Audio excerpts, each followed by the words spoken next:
आप देख रहे हैं भूतिया विला।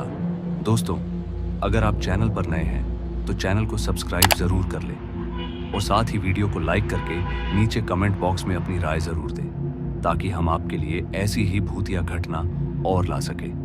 तो चलिए बढ़ते हैं आज की कहानी की ओर। दोस्तों, यह घटना आज भी मेरे जहन में इस कदर छाई हुई है जिसे मैं चाहकर भी नहीं निकाल सकता। आइए जानते हैं क्या है पूरी घटना को विस्तार से। समय था रात के यही करीबन 10 बजे का जब मैंने उस रास्ते पर पहली बार अपनी घड़ी की ओर ध्यान से देखा तो और मेरे साथ आज मेरे मामा का लड़का भी था जिसका नाम विजय था। हम दोनों काफी बरसों के बाद किसी सफर का आनंद ले रहे थे। मेरे पास मेरी एक कार भी थी जिसमें हम उस रात के सफर में अच्छी रफ्तार के साथ अब भी आगे बढ़ ही रहे थे कि इतनी रात को अचानक मेरी नज़र डिवाइडर पर पड़ी तो मैंने देखा कि वहां पर कुछ लोग इकट्ठा हो रखे थे और आपस में इधर उधर इशारा करते हुए बातें कर रहे थे।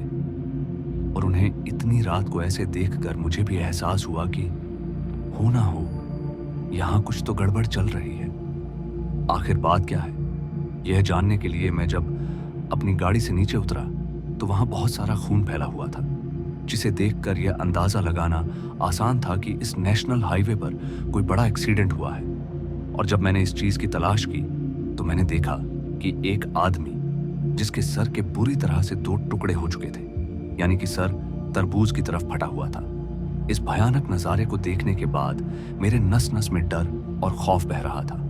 सिर्फ देखने मात्र से ही मुझे बेचैनी होने लगी और मेरा पूरा बदन अंदर से घबरा गया। हालांकि बड़ी बात तो ये थी कि इतना बड़ा एक्सीडेंट होने के बाद भी उस आदमी को हल्का हल्का होश था और वो अपने हाथ से इशारा करते हुए सिर्फ एक ही बात बोल रहा था, वो टोल प्लाजा।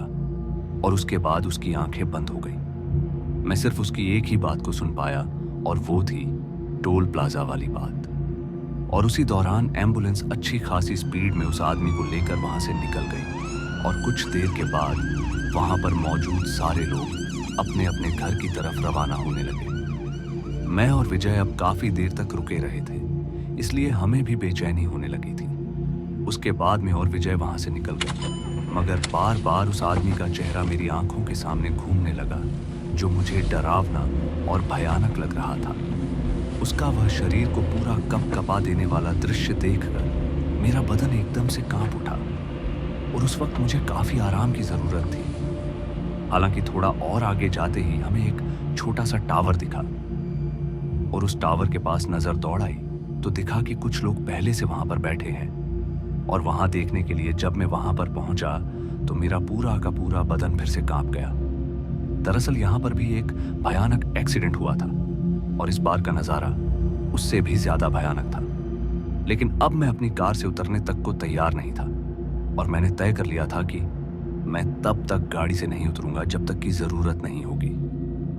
रात के उस घनघोर अंधेरे में इन हादसों ने मेरे दिल में एक अलग ही भयानक जगह बना दी थी। इसलिए थोड़ा आराम दिलाने के लिए मैंने गाड़ी के छोटे से बॉक्स के अंदर से पानी की एक बोतल निकाली और पानी को मुंह पर डालने लगा।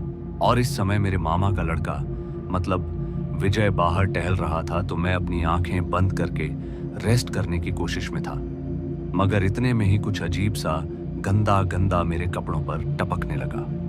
और जब मैंने अपने शर्ट पर देखा तो मेरा कलेजा मुंह तक आ पहुंचा। दरअसल कुछ कीड़ों के टुकड़े जो कट कट कर मेरे मुंह पर गिर रहे थे, जिसकी वजह से मैंने झट से गाड़ी का दरवाजा खोला और भागते हुए सीधा सड़क पर पहुंच गया। ये नजारा देखकर अब तो मुझे अपनी गाड़ी के अंदर भी डर लग रहा था, मगर अभी मैं बाहर आया ही था कि इतने में ही एक गाड़ी वाला बहुत ही स्पीड में आया जिसने मुझे टक्कर मार दी और एक जोरदार टक्कर लगने की वजह से मैं सड़क पर गिर पड़ा। और जब गिरने के बाद मैंने आंखें खोली तो मैंने पाया कि मेरे सामने उल्टे पैर वाला शैतान खड़ा है। और जब मैंने उसका पूरा शरीर देखा तब मुझे मौत के दर्शन हुए, क्योंकि इसकी भी बिल्कुल उसी प्रकार की दशा दिख रही थी जैसे कि मैंने उन लोगों की देखी थी जिनका बहुत ही बुरी तरह से एक्सीडेंट हुआ था। ये देखकर तभी मैं जोर से चीखने लगा और इतने में किसी ने मेरे मुंह पे पानी के छींटे मार दिए और मैं एकदम से उछल पड़ा। मैंने देखा कि मैं कार के अंदर सोता हुआ सिर्फ एक पूरा सपना देख रहा था और मुझे काफी हद तक राहत मिली ये देखकर कि मेरे सामने मेरा भाई विजय खड़ा था, मगर वह मुझे घूरते हुए बोला, अरे आप ठीक तो हो ना? ये सुनकर जवाब में मैंने अपनी गर्दन को हिलाया और उसके बाद हमने वहां से चलने का निर्णय किया। मगर काफी देर से मैं एक बात को नोट कर रहा था कि विजय के चेहरे पर एक अजीब सी घबराहट थी। इसलिए जब मैंने विजय को इस बारे में पूछा तो उसने सामने आने वाले टोल प्लाजा का जिक्र किया। दरअसल उसका कहना था कि वो स्थान ठीक नहीं है, हमें किसी दूसरी जगह से गुजरना चाहिए। लेकिन विजय ने यह भी बोला कि उसने उस टोल प्लाजा के बारे में अजीब सी बातें सुनी हैं और जिसके बाद वहां से गुजरने का मन ही नहीं करता। उसकी बात सुनकर मैंने उसे थोड़ा धैर्य बंधाते हुए कहा, तुम टेंशन मत लो। डर और चिंता के माहौल में लोग कुछ भी उल्टा सीधा बोल देते हैं। खैर, अब हमारी गाड़ी की रफ्तार इस समय बहुत ही धीमी थी, क्योंकि 2 एक्सीडेंट देखने के बाद मेरे दिल में एक अलग डर बैठ गया था, जिस वजह से अब मैं कार को बहुत धीरे चला रहा था। मगर इतने में ही मेरे गाड़ी का टायर सड़क से नीचे उतरने लगा, जिस वजह से मुझे एक अजीब सी घबराहट हुई कि कहीं गाड़ी के साथ कुछ गलत ना हो जाए। और अभी मैं ये सब सोच ही रहा था कि उसी वक्त मेरी गाड़ी एक तेज झटका खाकर वहीं सड़क के बगल में रुक गई। ये सब होता देख मैंने सरपट गाड़ी का दरवाजा खोला और नीचे उतर गया। उसके बाद जब मैं गाड़ी से नीचे उतरा तो मैंने पाया कि मेरी गाड़ी के इंजन से धुआं निकल रहा है। उस सफर में मेरे परेशानियों की तो पहले से ही कमी नहीं थी और अब एक और नई मुसीबत आ पड़ी थी। खैर, तभी मैं और विजय दोनों ही गाड़ी की जांच करने में लग गए, लेकिन हम इस बात का पता लगाने में पूरी तरह से नाकाम रहे कि आखिर गाड़ी में दिक्कत क्या हुई है। काफी देर तक तो हम इधर उधर भटकते रहे, लेकिन इस बात का पता नहीं लगा पाए कि इंजन में क्या दिक्कत हुई है। मगर उसके बाद हमें अपने सामने एक बोर्ड दिखाई दिया जिसके ऊपर लिखा हुआ था, टोल प्लाजा 500 मीटर है। इसलिए हमारे पास एकमात्र रास्ता बचा था जहां हमारी मदद हो सकती थी। और उसी वक्त मैंने अपने गाड़ी को लॉक किया और विजय को अपने पीछे पीछे आने को कहने लगा। फिर करीब 10 मिनट के बाद हम उस पुराने और सुनसान पड़े टोल के पास पहुंचे तो हमने देखा कि वहां तो कोई नहीं था, बस कुछ लाइटें जल रही थी। इसके अलावा सिर्फ सन्नाटा ही पसरा हुआ था। ये देखकर अब हम लोगों की सारी उम्मीदें टूट चुकी थी। मगर इसी बीच हमें उस टोल प्लाजा के पास एक बुजुर्ग सा आदमी खड़ा हुआ दिखाई दिया, जिसके हाथ में एक लंबी लकड़ी थी और वो काफी देर से एक ही जगह पर खड़ा था। पहले तो हम उसे अपनी ओर आने को कहने लगे, लेकिन वो हमारी बातों को समझ ही नहीं सका, जिस वजह से मैं विजय के साथ उस ओर बढ़ने लगा। अंधेरी रात में कीड़ों के चिल्लाने की आवाज जो उस सन्नाटे को तोड़ने की नाकाम कोशिश कर रही थी। साथ ही बीच बीच में हमारे पैरों के पटकने की ध्वनि भी सुनाई दे रही थी। और विजय बार बार मुझे रोक रहा था कि हमें उस दिशा में नहीं जाना चाहिए, लेकिन मैं कहाँ मानने वाला था। इतनी रात को एक तो हमारी गाड़ी खराब हो गई और ऊपर से हम यहाँ पर बुरी तरह से फंसे हुए थे। मगर इतने में ही सन्नाटे को चीरती हुई एक तेज आवाज जो हमारे कान को फाड़ने लगी। हमें ऐसा लग रहा था मानो प्लाजा के अंदर कोई जोर जोर से चीख रहा है। और जब मैं उस आवाज की ओर पहुंचा तो मेरा पूरा शरीर सुन पड़ गया, क्योंकि उस टोल प्लाजा के एक छोटे से कमरे में जहां लोग पर्ची और टोल काटते हैं, वहां पर एक बूढ़ी औरत फांसी खाकर लटकी हुई थी, जिसकी पूरी की पूरी बॉडी सफेद पड़ चुकी थी।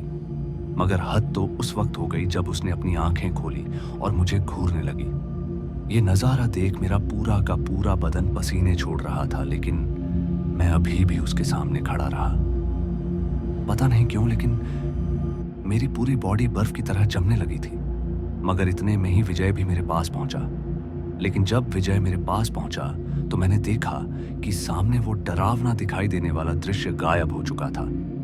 भूत प्रेत जैसे अलौकिक शक्तियां वहां से छूमंतर हो चुकी थी। ये देखकर मुझे एक राहत तो मिली, लेकिन दूसरे ही पल मैंने एक बार फिर अपनी जिंदगी के खौफनाक दृश्य को देखा, जब विजय की बॉडी में अपने आप ही अजीब सी हलचल होने लगी थी। उसका पूरा शरीर लहूलुहान हो गया और फिर वो मेरे सामने घुटने टेक कर नीचे बैठकर उसकी बॉडी के एक एक पार्ट अलग होते जा रहे थे। उसके हाथ कट गए और उसके पैरों के अंदर भी बड़े बड़े घाव भरने लगे। मेरे भाई विजय की यह दशा देखकर मैं अंदर तक हिल गया था और उसके बाद मैं उसे छूने ही वाला था कि मुझे सामने से आवाज आई, अरे भैया मैं यहां हूं, वो सभी भूत प्रेत हैं, आप उनकी बात मानकर उनके पास मत चले जाना वरना बहुत बुरा होगा। इसी के साथ उस टोल प्लाजा के अंदर से अजीब सी आवाज निकलने लगी। वहां की लाइट अपने आप ही ऑफ होने लगी और ये सब इतना भयानक हो रहा था कि मेरे शरीर में कपकपी छूटने लगी। मगर कुछ देर के बाद सब कुछ नॉर्मल होने लगा, लेकिन उस टोल प्लाजा के अंदर अभी भी एक भयंकर ध्वनि सुनाई दे रही थी। ऐसा लग रहा था मानो कोई माइक में चिल्ला रहा है। इस भयानक करतूत के बाद भी मैं वहीं पर खड़ा रहा और डर के मारे मेरा पूरा बदन कांप रहा था, लेकिन हिम्मत नहीं थी कि मैं आगे बढ़ सकूं। मेरे आगे और पीछे सिर्फ भूतों की हंसी थी। मगर इतने में ही मुझे किसी चीज के टूटने की आवाज आई और उस आवाज को सुनते ही जब मैं अपने दाएं तरफ पलटा तो मैंने देखा कि विजय उस टोल प्लाजा के ऊपर उल्टा लटका हुआ है और इस बार उसके शरीर से खून भी टपक रहा था और वो खून जमीन पर गिर रहा था जिसके लाल लाल धब्बे बन रहे थे। और इसे ये अंदाजा लगाना बहुत आसान था कि ऊपर लटका हुआ शख्स कोई और नहीं बल्कि विजय ही है। अब किस्मत कहें या फिर समय की मेहरबानी, क्योंकि अचानक ही सफेद कलर की गाड़ी उस टोल प्लाजा के पास आ पहुंची और उसी वक्त विजय नीचे गिर पड़ा और उसका सर 2 भागों में बट गया और उसकी डेथ हो गई। लेकिन भगवान की मेहरबानी ने मुझे जिंदा बचा लिया। सफेद कलर की दिख रही उस गाड़ी के अंदर बैठा एक आदमी किसी और की तरफ इशारा कर रहा था और जब मैंने ठीक से देखा तो मेरे होश उड़ गए, क्योंकि वो कोई और नहीं मेरा भाई विजय ही था। विजय को सही सलामत देखकर मुझे बड़ी खुशी हो रही थी और उसी समय उस गाड़ी वाले ने मेरी तरफ इशारा किया, जिसके बाद ही हम दोनों तुरंत वहां से निकल गए और मेरा भाई विजय मरकर भी जिंदा बच गया। मगर आज भी जब मैं इस दास्ता को याद करता हूं तो मैं पूरी तरह डर की जंजीरों में जकड़ जाता हूं। मुझे समझ नहीं आता है कि इस माया जाल की असलियत क्या है, लेकिन जब इस खौफनाक सच्चाई की दास्ता मेरे सामने आई तो मेरा भी खून खोल उठा और इस सच्चाई को जानने के बाद मैं डर के मारे थर थर कांप उठता हूं। मैं नहीं जानता हूं कि मैं उस भयानक रात को जिंदा कैसे बच गया, जबकि मौत खुद मेरा हर मोड़ पर इंतजार कर रही थी। तो दोस्तों, आज की इस कहानी में बस इतना ही और मैं आपका दोस्त जल्द मिलूंगा एक ऐसी ही और डरावनी कहानी के साथ। धन्यवाद।